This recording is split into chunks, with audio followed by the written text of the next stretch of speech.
Hai guys, welcome back. Selamat datang kembali di video lesson terbaru aku tentang kondisi geografis Indonesia. Kali ini kita udah masuk ke lesson keempat, yang artinya kita bakalan ngebahas tentang letak geologi Indonesia. Oke, sekarang kita langsung aja masuk ke materinya. Jadi, apa sih yang dimaksud dengan letak geologi? Anyone know? Siapa yang tahu? Oke, jadi kita bisa artiin letak geologi itu adalah letak yang merupakan letak suatu wilayah atau suatu negara berdasarkan susunan batuan yang ada di bumi. Jadi ini didasarkannya pada susunan batuan yang ada di bumi. Dan letak geologi Indonesia ini bisa dilihat dari 3 sudut. Yang pertama, dari formasi geologinya, terus juga dari keadaan batuannya, dan dari jalur-jalur pegunungannya. Ini adalah letak geologis Indonesia ya, bisa dilihat dari 3 aspek ini. Dan sekarang kita lihat letak geologi Indonesia. Jadi berdasarkan letak geologisnya, yang pertama, Indonesia ini dilintasi oleh 2 sirkum pegunungan muda dunia, yaitu sirkum Mediterania yang ada di sebelah barat, dan ada juga sirkum Pasifik yang ada di sebelah timur. Jadi ini adalah 2 pegunungan muda dunia yang melintasi letak geologis Indonesia.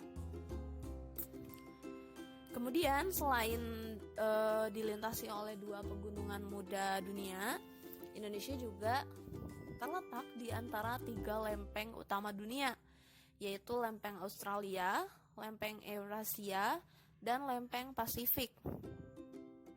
Kita bakalan mempelajari apa dampak atau apa efek dari Indonesia ada di antara lempeng-lempeng ini di slide-slide berikutnya. Dan selain terdiri atau terletak dari 3 lempeng dunia yang tadi, Indonesia juga terletak di antara 2 dangkalan besar. Ya, jadi terletak di antara 2 dangkalan besar, yaitu dangkalan Sunda dan dangkalan Sahul. Sebelumnya mungkin ada sebagian dari kalian yang belum tahu apa sih dangkalan Sunda, atau apa sih yang namanya dangkalan. Dangkalan itu yang kayak gimana? Jadi dangkalan itu adalah wilayah laut dangkal yang menghubungkan wilayah daratan yang sangat besar. Itu bisa negara, bisa kawasan, atau bisa juga benua. Nah, dangkalan Sunda ini adalah dangkalan yang ada di Indonesia Barat, dan ini tuh berhubungan langsung dengan benua Asia. Ya, jadi dangkalan Sunda ini yang berhubungan langsung sama benua Asia. Ingat-ingat ya. Dangkalan Sunda yang berhubungan langsung sama benua Asia. Dan dangkalan ini tuh mencakup wilayah semenanjung Malaysia, Sumatera, Jawa, Madura, Bali, dan pulau-pulau di sekitarnya. Pokoknya membentang dari Malaysia, dari semenanjung Malaysia, terus juga Sumatera, Jawa, Madura, Bali, dan pulau-pulau yang ada di sekitarnya. Itu untuk dangkalan Sunda. Berikutnya ada dangkalan Sahul. Nah, dangkalan Sahul ini dangkalan yang berada di wilayah Indonesia Timur, dan ini tuh berhubungan langsung dengan benua Australia. Dangkalan Sahul ini lebih luas karena dangkalan Sahul ini membentang dari Papua sampai dengan benua Australia. Itu.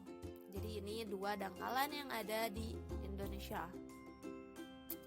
Selanjutnya kita bakalan bahas pengaruh apa sih dari letak geologis Indonesia ini.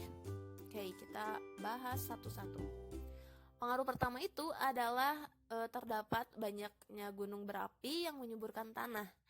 Jadi karena wilayah Indonesia yang ada di antara 2 pegunungan muda dunia tadi, Mediterania dan juga ini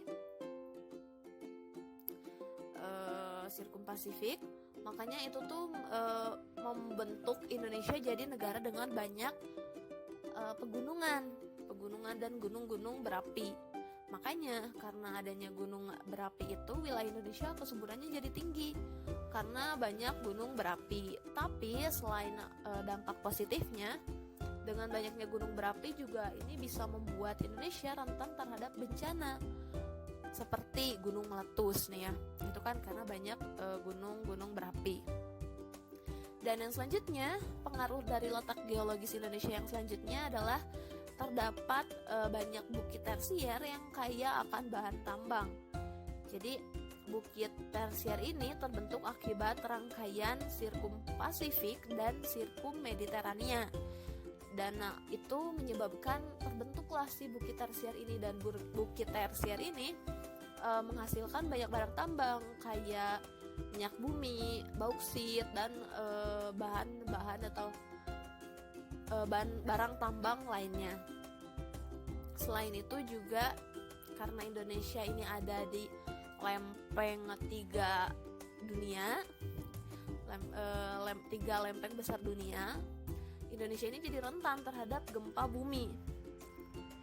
Jadi kemungkinan terjadi gempa di Indonesia itu sangat besar dibandingkan dengan negara-negara lainnya.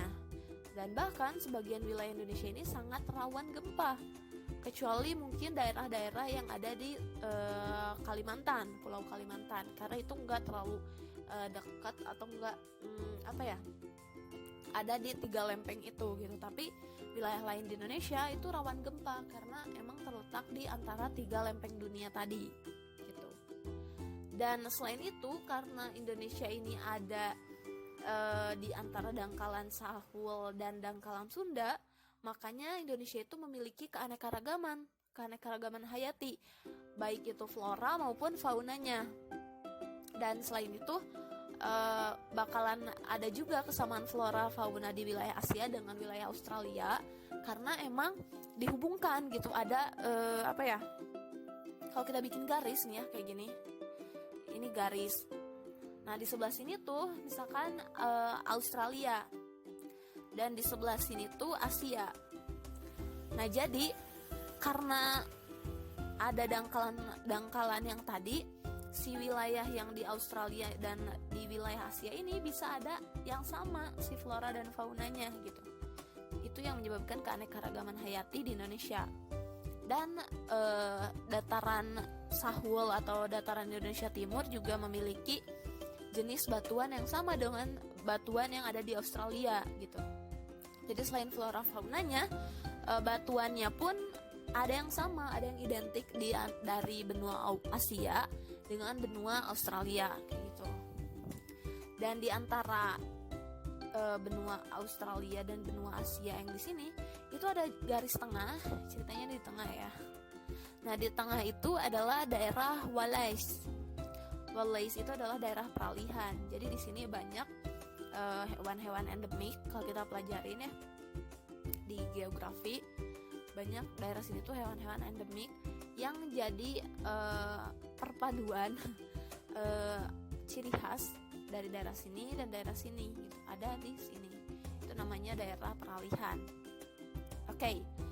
Itu dia mungkin yang bisa aku jelasin materi tentang letak geologis Indonesia.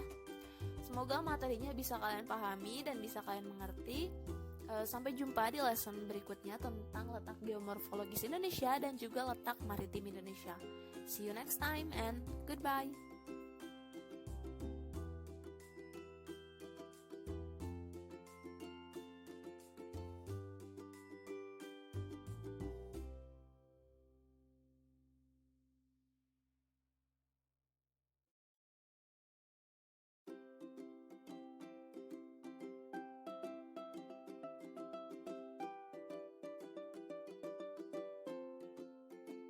Kami akan ada informasi mengenai Indonesia berada di antara 3 lempeng tektonik Ring of Fire.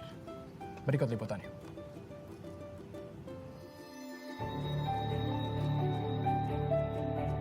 Di balik keindahan dan kekayaan alamnya, Indonesia terletak di antara 3 lempeng tektonik,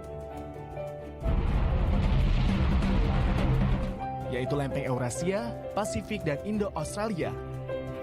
Indonesia memiliki sekitar 150 gunung api dan sekitar 127 diantaranya masih aktif. Gunung api yang paling aktif adalah Merapi di Jawa Tengah dan Kelut di Jawa Timur. Indonesia masuk dalam area Ring of Fire atau cincin api Pasifik. Cincin api Pasifik memiliki sekitar 452 gunung api aktif dan rumah bagi 75% gunung api aktif di dunia.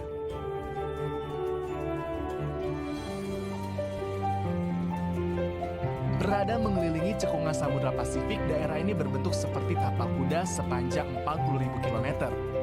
Area ini sering juga disebut sabuk gempa Pasifik. Area ini menjumbang 90% bencana gempa yang terjadi di dunia.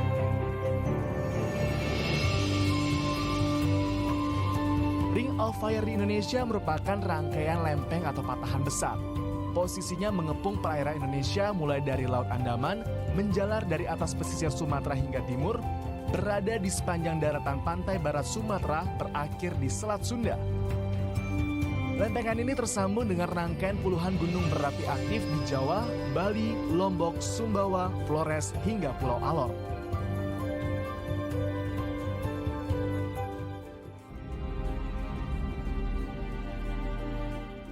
Meski berbahaya berada di area Ring of Fire, membawa berkah bagi Indonesia. Abu vulkanis dapat menyuburkan tanah. Material yang dimuntahkan gunung dapat digunakan sebagai bahan bangunan. Magma yang keluar membawa kandungan mineral berharga. Selain itu, gunung api aktif dalam jarak aman dapat dinikmati sebagai objek wisata.